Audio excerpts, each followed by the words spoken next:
Hey, what's going on, guys? This is Slimeboss here, and welcome to my Nintendo Switch 2 Pro Controller 2 review.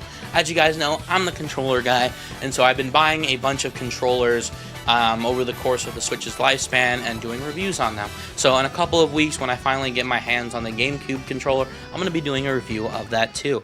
Hey, are you like me, a gamer, and just always tired all the time? And maybe you come home from work and want to get a few extra sessions on the game and you just can't get yourself to do it. Well, might I recommend you Dubby. Dubby is a jitterless energy alternative that has tons upon tons of different flavors. If you're like me and you're just an avid coffee drinker, you realize that the money starts to add up. It's just, you spend over $200 in a week. It's absolutely insane. Or maybe you just don't really like the flavor of energy drinks. Well, that's where Dubby comes in. Dubby has tons of varieties of flavors, and they're all really good. I can tell you because I've been trying all of their flavors that they currently have out right now. On top of that, they have their current flavor, which I'm going to show on screen right now, as well as many others, such as Japanese soda that I have right here, including collaborations with Solo Leveling as well.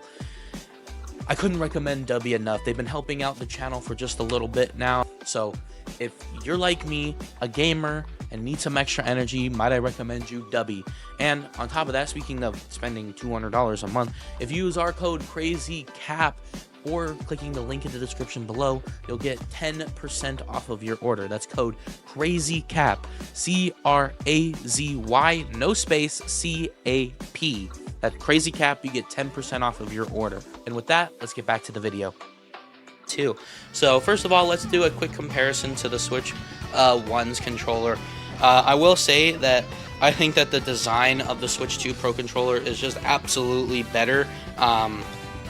First of all, the texturing on the actual controller itself makes it so that it's a lot easier to grip, and also you can probably see a lot less fingerprints and stains. You can see like this controller just kind of generally looks dirty, all things considered, and this looks pretty premium.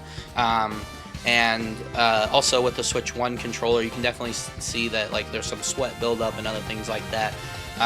So with the Switch 2 Pro controller, it feels a lot more premium, feels like a genuine upgrade. It's a lot lighter as well, which I don't know how the fuck they did that. And again, the design overall is a lot better. However, I don't really like the accent of color. If this wasn't gray, maybe it would be a little bit better. So hopefully we get some cool like special editions later on, or maybe just multiple colors later on in the future. But I really hope that they do a little bit more with these special editions instead of just coloring, you know, like the handles, or in this case the top or the inside of the, instead of just coloring the accents. Basically, they do a lot more with the special editions designs, because that's something that is going to be left desired when the time comes. As for the actual feel of the controller, it feels just about the same as the Switch 1, if not just marginally better. I do enjoy how just insanely quiet this thing is. Like, you can't really tell.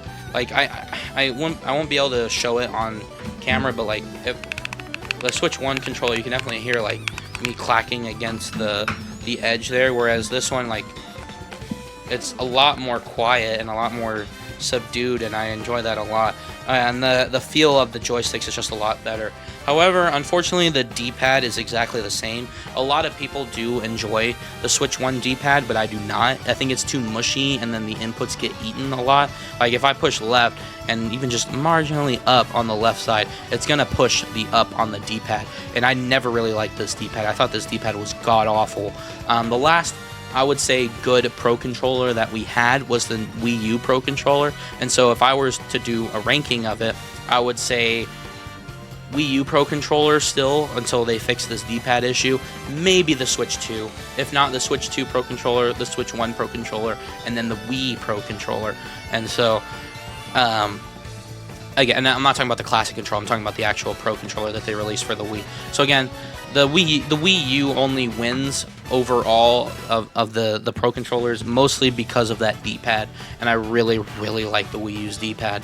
So finally, the last little bit that we have to talk about here is, first of all, game chat button on the bottom, not really that important, but there is a headphone jack, which is absolutely good.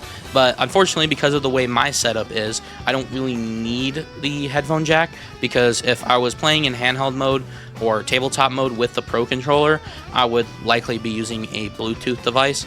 And if I'm at home, I'm also going to be using my computer setup, in which case I'm going to be using headphones anyway. So again, I really like that option is there, because I did use it fairly frequently on my PlayStation. So having that option there, especially with game chat, is going to be helpful for those that do use it. And finally, the GL and GR buttons. I've had enough time with the controller now to give my thoughts on those.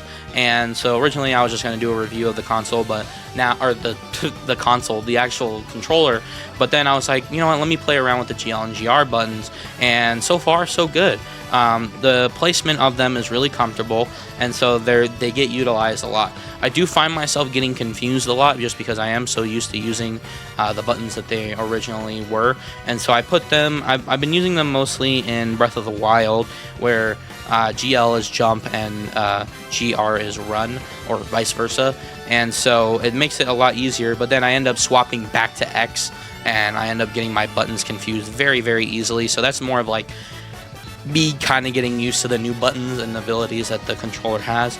I would hope that one day that they actually utilize the buttons in a game, like maybe you have access to all of the buttons that you have on the controller, which is very rare for Nintendo in the first place, but they are specifically labeled GL and GR, which is separate from other buttons on the controller, so they could very easily do that. But for the current situation, I do like them for now and what they're capable of doing.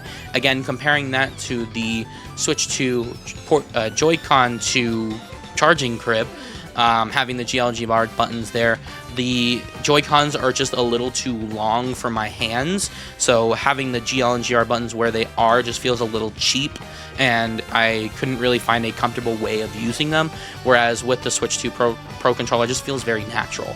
So overall, I give the Pro Controller a 9 out of 10. There's very, very little flaws with the actual controller, and it's leagues better than the Switch 1's Pro Controller. Premium, looks great. Again, the only downside is that D-pad. So Nintendo used to be the GOAT at making D-pads. I don't know what the hell happened with these two Pro Controllers. But anyways, I hope you guys enjoyed this review. If you did, don't forget to leave a like, comment, subscribe. If you want to help support us even further, you can check us out over on Patreon for even the $1 a month tier. You get access to exclusive content and content early. So with that, thank you guys so much for watching. And oh yeah, I'll leave a link in the description for all of our Nintendo Switch 2 coverage if you need to watch that Mario Kart review, if you need to watch that Nintendo Switch 2 console review, which I just did last week. I'll leave a link in the description below for all of our Nintendo Switch 2 coverage videos. So anyways, see you guys next time. Bye.